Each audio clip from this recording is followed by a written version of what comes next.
I read a book not too long ago by a woman named Bronnie Ware down in Australia called The Top 5 Regrets of the Dying. And she was a hospice nurse who worked with the dying people and talked to them. And the number one regret that people had, people who were dying, who knew that they were crossing over and making their transition, the top regret was, I wish I'd have had the courage to live the life that I knew I was destined to live. In other words, that I had a purpose, that I knew that there was something greater that I came here to do, that I signed up for something other than just to fit in and to go along and to follow somebody else's rules. And most of us are not, don't allow ourselves the freedom to listen to those internal callings, those things that we all feel are just so important to us. I think probably the most important thing about being inspired is to understand what the word inspired means. If you break it down, it's in spirit. And it's like a recognition. I think the most significant thing about it is that you begin to realize that who I am is not a human being here having a spiritual experience, but it's really the reverse. That who I am is a spiritual being, an infinite spiritual, invisible being, having a temporary human experience.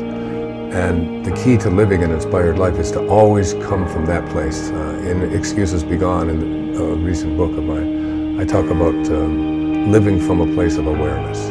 And awareness is thinking like God thinks. Like we all come from a source, every single one of us, and we all return to that source.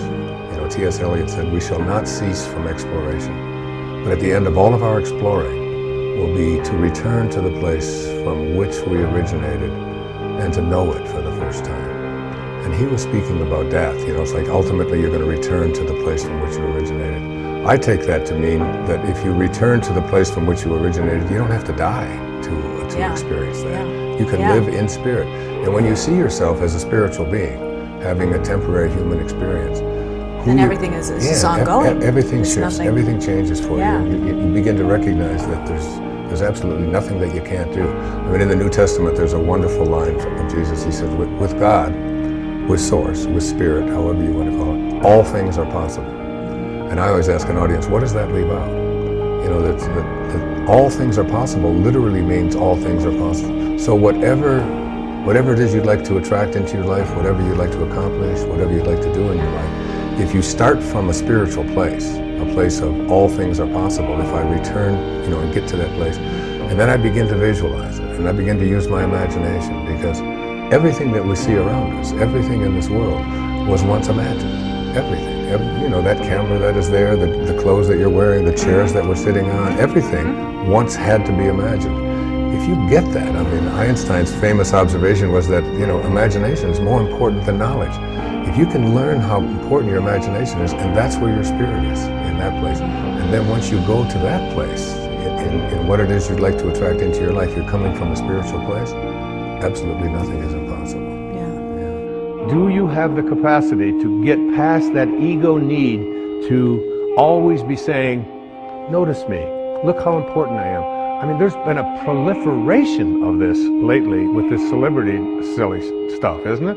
I mean, CNN is doing, full hour shows on silly little things about what happened to this particular celebrity or what happened to that celebrity, and the celebrity's never even done anything. And there's all of this talk about, and all of the new magazines.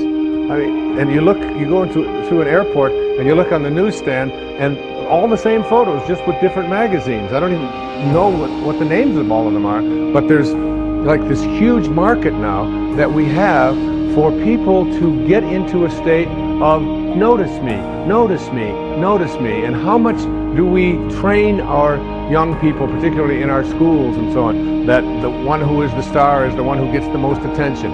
The one who is the most important and the most valuable is the one that has the most people liking them, and so on. This constant obsession with needing to be noticed, when in fact, what I have found for myself is the happiest moments of my life are when I can do it low and slow and not have anybody out there even know what I'm doing.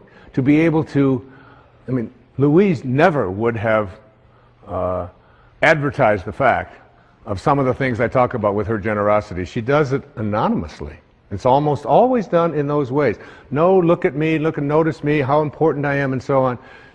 So much to learn from that kind of wisdom, from that kind of inner connection to the Tao, the ability and the willingness to say, to do it anonymously, to say that you can just get done almost anything that you want to get done if you don't become obsessed with taking credit for it.